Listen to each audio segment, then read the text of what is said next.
In today's video, we're going to address the overall market once again and get you guys prepared for the week. There's going to be some interesting bets happening, especially the one on Tuesday. So we're going to discuss that. I'm also going to share with y'all some stocks to keep on you guys' watch list, along with giving you guys an update on the last stocks we've discussed in the last video.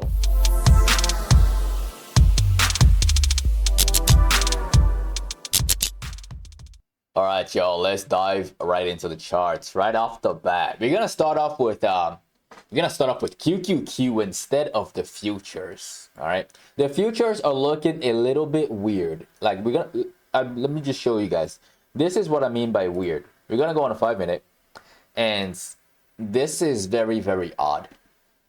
As you can see, the price jumped over the weekend, right? But if you look on the left, it says right here negative 0.20% for /NQ, and /ES is also negative. But when you go on to the actual ETFs, that jump isn't reflected at all. So I'm gonna have to start with the ETFs. Okay, we're gonna look at those now. What happened on Friday? I warned you guys about this extremely sloppy ascending triangle right there that wasn't very perfect, right? I warned you guys, not perfect. All right, it breaks out early, plays a whole lot of games, and then runs again, right? So it definitely ran, and it went up. It definitely ran, and it went up all the way up to 450, but it didn't really cross it. We got very, very close to 449, and then the market immediately tumbled over and closed back at support. Right now the situation is looking a bit dicey. When I switch the time frame to the 4-hour and I clean up the chart, this is actually kind of looking like a double top, which is very, very bearish, right? And the main thing to be concerned about with the overall markets is a break below 435 bucks. A break below that red band that you see right there will cause a lot of panic and a lot of chaos. The daily chart isn't looking that good. Like when I go to the daily, you can see there is a bearish engulfing candle on here on QQQ. All right. And then there is a gap to fill all the way down to 427. I don't have like bullish expectations at all, especially with the way QQQ and the Dow Jones are looking on the daily. All right, in my mind, like I'm just like, how fast are we gonna get down here? Okay, that's the only thing in my mind right now. How fast are we going to drop? Because I'm sensing the drop. So just keep that in mind. All right, and this is the Dow Jones, by the way. The Dow Jones is looking like this. Also, this is a very bearish hammer. It tried to turn bullish, but it just couldn't. It actually had the best day out of all the 3 indices on Friday, but ultimately it's still bearish. So that's my thoughts on this one. The VIX is also trying to creep up. I will make an update on that one later. There isn't really too much to discuss with this one. Now, the first stock that all of you should be keeping in your watch list for tomorrow, that stock is SQ. All right, and I want to share SQ with all of you for this very simple reason. The reason why I want to share with y'all is because of the 4-hour time frame. All right, and on the 4-hour time frame, we have this. It broke out after earnings because of this bull flag first. And now it's deciding to cook again and form a bullish pennant. It's a little narrow, and I am a little suspicious about it. Yes, it broke out, but the move all the way up to $90 is a strong maybe. It looks really, really clean. I'm making a video about it, but I'm actually want to use this as kind of like an educational piece. Just in case we see this thing showing us some lumpy price action like that and like that. The bullish pennant is there. And when I look at the 4-hour time frame, there is a cup and handle on the chart.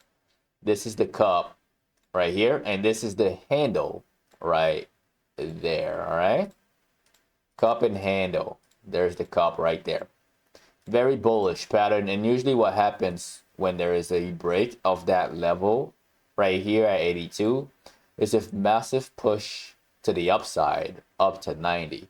But because the market is looking so sus, I would tell y'all to just proceed with caution and be careful swinging this one. Watch it day by day for day trading opportunities. I'm leaning bullish on this one specifically, but just watch how it behaves. Watch how it behaves. So that's the first stock to keep on watch. The next one, that one's for the bears. That one is looking very weak, and that's Tesla. And Tesla, I shared this one. I believe it was in the last video. I explained to you guys why the drop occurred and why I'm not surprised that this is dropping. And the main question, the only question that I have in mind is how fast are we going to get down here and take care of the gap at 144? The daily is extremely weak. The bear flag is still there. It hasn't shown any sign of it being fake or that shorts are covering. It did try to make a bullish move between Thursday and Friday. It showed, oh, perfect. Okay, so it looks really similar to what I just shown you guys with Square. All right, but much smaller. On this is what, the 10 minute. Okay, it looks much smaller, but the principle and the idea is still the same. Right now, Square is looking like that. We're at this point. All right, as you can see, the stock right here played a whole lot of games before getting to where it's supposed to go at 194. All right, like this is why I told you guys what I told you with Square. It looks kind of sus, and I think it's gonna play games and annoy people and do a whole lot of this before going up to 90 bucks. All right, so with Tesla, it tried to be bullish, played games, opened up higher, and that was literally the only time to take profits for anybody who bought calls right here, or at the close, right, to sell here, just for this thing to return bearish again and continue its downtrend. The futures are bearish, so watch this one for a move down here. I think there's a lot of money to be made to the short side. The next stock that we're going to look at, this is going to be an update on Apple. All right, and Apple, again, for those of you who've been watching our video, watching the videos, the descending triangle is still there. We had the breakdown. We drop all the way down to 168 bucks.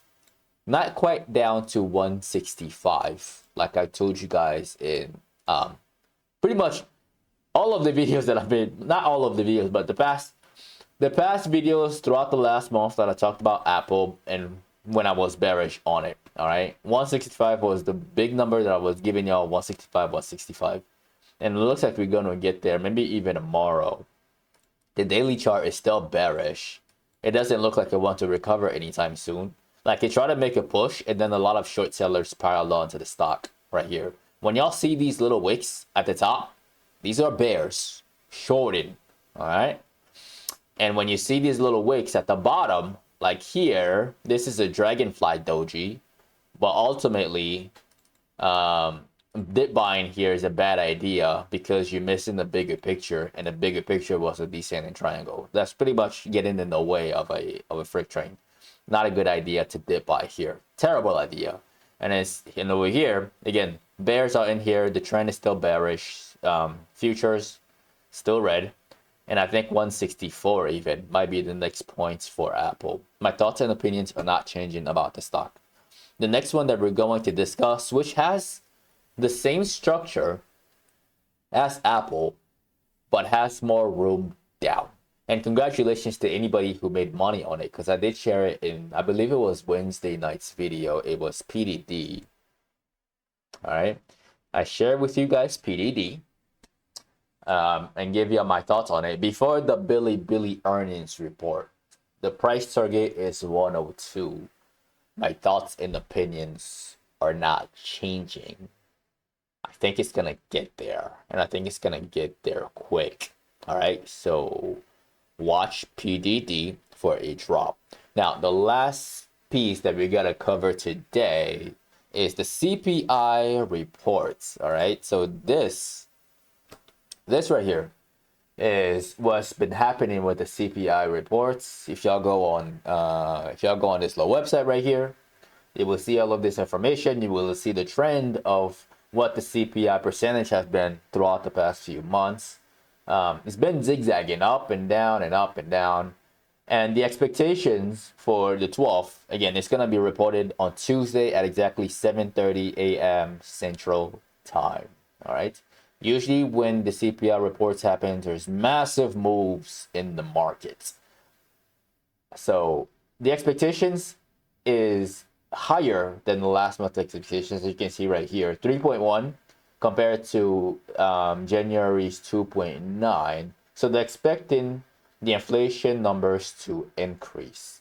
And if it ends up being hotter than expected, meaning that they put up a number like 3.4 or 3.5, for example, then there'll be more chaos in the market. Like we might see QQQ drop real quick below 426. All right, so that's my thoughts on it. Do I think that it's gonna be hot? Yeah, a piece of me does. With the chart the way it looks, a drop would be beneficial for the market, and I'm sure a lot of long-term investors will love a massive drop just to get good quality stocks for the low. All right, so that's my honest thoughts on all of these stocks, and that is the end of the video. Again, do not forget to annihilate the like button. As always, I make these videos from Sunday to Thursday at exactly 10 p.m.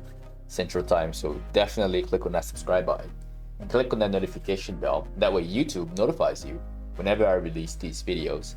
If you'd like to be part of a private Discord community where you can get all of this information in real time as I see them, you can find that as the first link in the description of the video below.